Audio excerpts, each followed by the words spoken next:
We are quickly coming to the end of 2025, and one of the last pieces of big news that we finally received were around interest rates. We've been talking about interest rates for probably the last 2 to 3 years now.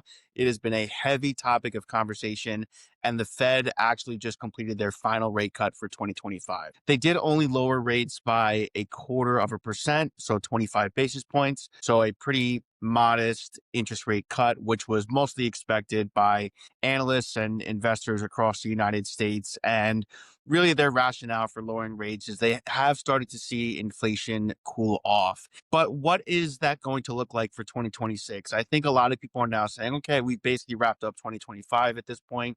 So what does next year look like? A lot of people have been saying that the Fed might consider 3 rate cuts.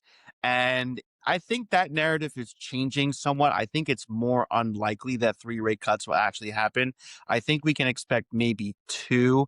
I know the Fed definitely does want to reduce rates next year, but the labor market has definitely softened and consumer demand overall is starting to decline a little bit. So that actually puts the economy on pace for somewhat of a slowdown to kick off 2026.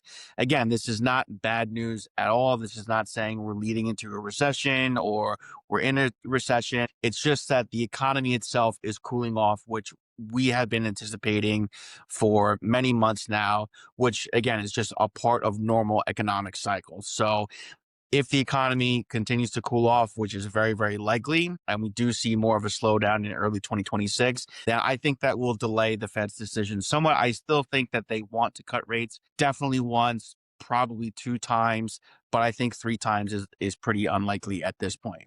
Now, what does that mean for the markets? Well, the markets within of themselves have still done really, really well. We saw the markets really boom yesterday at the news of the rate cut. They have opened a little bit softer this morning. It's about 11:15 in the morning now. So we'll just continue to watch what they're going to do over the next few weeks. But I still think the market will still do well. We're in a bull market. There's really no sign that we're going to be exiting the bull market anytime soon. There's just been so much investment in AI and technology, and overall companies have been continuing to beat their analyst expectations for revenue, earnings, and growth. So that's really it for today. So we will definitely probably have 1 or 2 more videos before the end of the year. So stay tuned for that. But looking forward to hopefully an exciting 2026.